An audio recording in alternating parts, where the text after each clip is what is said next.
पूरे 15,000 करोड़ रुपया हर साल जनता का न्यायपालिका यानी काले कोर्ट की व्यवस्था पर खर्च होता है। और इस काले कोर्ट में सबसे अहम कड़ी है वो है वकील। भारत में 20 लाख वकील है, जिसमें केवल 2% वकील ही स्थापित वकील है। इसके अलावा 8% वकील तो अपना काम चला रहे हैं। और इससे भी रोचक बात यह है 90% वकील तो अपनी आजीविका भी नहीं चला पा रहे हैं। 15,000 करोड़ रुपए में से वकीलों को कुछ भी नहीं मिलता है। मैं आज आपको 90% वकीलों की स्थिति बताने आया हूं। 12वीं कक्षा पास करने के बाद या ग्रेजुएशन करने के बाद अनगिनत परीक्षाएं दे करके और एक वकील LLB पास करता है। LLB करते ही उसके घर वाले देखते हैं कि अब बेटा कमाई लेकर आएगा या बेटी कमाई लेकर आएगी, लेकिन वास्तविकता यह है कि उसको एक सीनियर वकील चाहिए वकालत में जूनियर बनने के लिए। माँ बाप से दिए हुए खर्चे में से मोटरसाइकिल में पेट्रोल डालकर सूट बूट पहने हुए वकील जब कोर्ट में पहुंचता है तो सीनियर वकील उसको डायरी थमा देता है और फाइलों का लाल बस्ता और कहता तारीखें ले आओ। कई वर्षों तक वो तारीखें लाता है घर के खर्चे पर। कोई भी वकील सामान्यतः उसको कोई वेतन या स्टाइपेंड नहीं देता है। अशोक गहलोत की सरकार ने अपनी घोषणा पत्र में कहा था कि हम जूनियर वकीलों को स्टाइपेंड देंगे, लेकिन घोषणा पत्र तो घोषणा पत्र होते हैं। हाई कोर्ट में जब मामला लगा तो सरकार के वकील, जिसको 1 करोड़ रुपया अशोक गहलोत तनख्वाह देते थे, एडवोकेट जनरल MS सिंघवी की तरफ से जवाब पेश किया गया कि अन्य राज्यों में स्टाइपेंड नहीं दे रहे इसलिए हम भी नहीं देंगे। ये MS Singhvi bar council of Rajasthan का भी सदस्य है। और बार काउंसिल ऑफ राजस्थान कैसे बनती है? ये 90% जूनियर वकील जो अपनी आजीविका नहीं चला पाते हैं उनके वोटों से ही बार काउंसिल ऑफ राजस्थान बनती है। उससे भी रोचक बात आपको बताता हूं कि धारा 4 RTA एक्ट के तहत बार काउंसिल ऑफ राजस्थान को अपना सारा हिसाब किताब अपनी वेबसाइट पर डालना होता है, लेकिन बार काउंसिल ऑफ राजस्थान आज तक वह हिसाब किताब नहीं डाल रहा है। पूरे देश की बार काउंसिलों ने यह हिसाब किताब धारा 4 के तहत सुओ मोटो वेबसाइट पे डाला, लेकिन बार काउंसिल ऑफ राजस्थान ने नहीं डाला। अगर यह सारा हिसाब किताब बार काउंसिल ऑफ राजस्थान की वेबसाइट पे आता तो जूनियर वकीलों को पता लग जाता कि उसके सैकड़ों करोड़ रुपए जो जमा फॉर्म के नाम पर हुए थे या BCI की परीक्षा के नाम पर हुए थे वो कहां खर्च हो रहे हैं। बार काउंसिल ऑफ राजस्थान एक संवैधानिक संस्था है।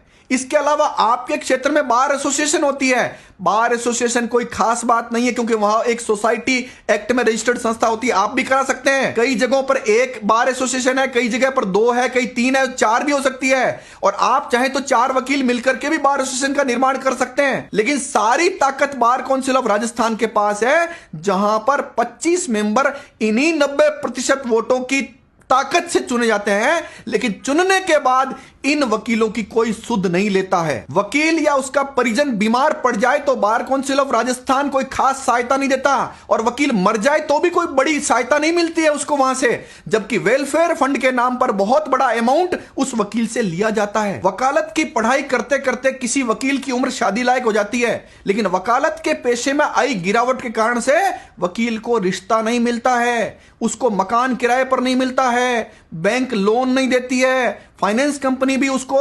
नेगेटिव मानती है। क्या यह व्यवस्था जूनियर वकीलों ने खड़ी की?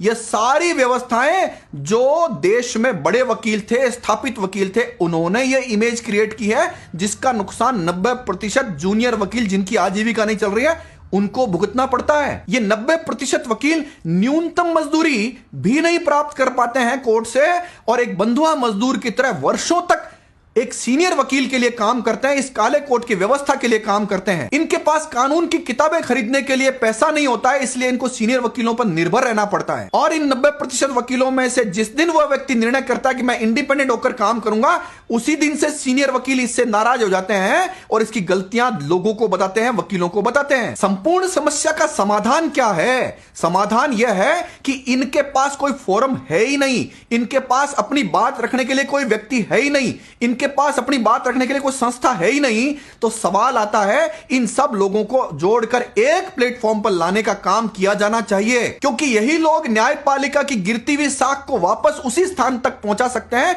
जिसके लिए न्यायपालिका बनी हुई है।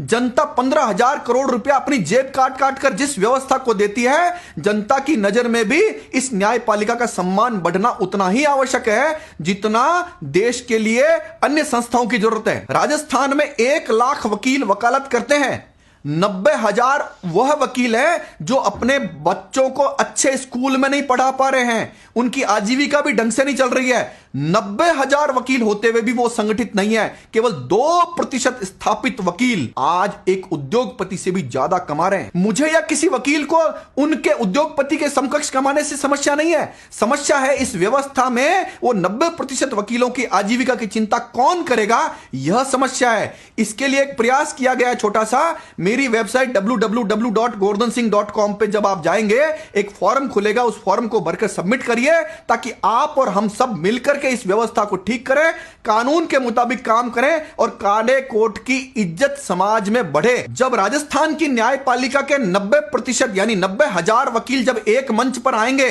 तो समस्या का समाधान होगा। अलग अलग विषयों पर, जैसे धारा 4 की बात है तो बार काउंसिल ऑफ राजस्थान कानूनन मजबूर होगा कि वह धारा 4 की पालना और सुप्रीम कोर्ट के आदेश की पालना करे ताकि वकीलों को पता लगे कि उनका कितना पैसा किस काम में आ रहा है। जब जूनियर वकीलों को सारी व्यवस्था समझ में आएगी, यह सब लोग भी बार काउंसिल ऑफ राजस्थान का चुनाव लड़कर के और इन सब 90% लोगों के लिए काम करेंगे। अब जो 25 मेंबर सीनियर आपने चुनकर भेजे हैं उनमें एक भी जूनियर नहीं है। उन सब लोगों से सवाल भी ये 90% वकील कर पाएंगे। जब कोई तंत्र इन 90% वकीलों में से किसी वकील के खिलाफ पड़ता है तो सीनियर वकील सरकार के साथ खड़े होते हैं और वो जूनियर वकील अपने आप में खुद संघर्ष करता है। इस व्यवस्था में बदलाव आ पाएगा क्योंकि 90% वकीलों की ताकत बहुत बड़ी होती है। जब 90% वकील अपनी ताकत को समझेंगे तो न्यायपालिका में भी इनको महत्व मिलेगा। 90% वकील संगठित होंगे तो सरकार से भी उनको कोई न कोई स्टाइपेंड अथवा अन्य सुविधाएं मिल पाएगी। मेरी बात इन 90% वकीलों तक पहुंचा का जिम्मा न केवल इन वकीलों का है, साथ में उस जनता का भी है जिसका 15,000 करोड़ रुपया इस काले कोट की व्यवस्था में जा रहा है। मैं जिम्मेदारी से कहता हूं 90% वकीलों के पास वह दम है, जोश है जो इस न्यायपालिका की व्यवस्थाओं को ठीक करने में और समाज में इनकी प्रतिष्ठा बढ़ाने में सहयोगी होगा। धन्यवाद। जय हिंद, जय भारत।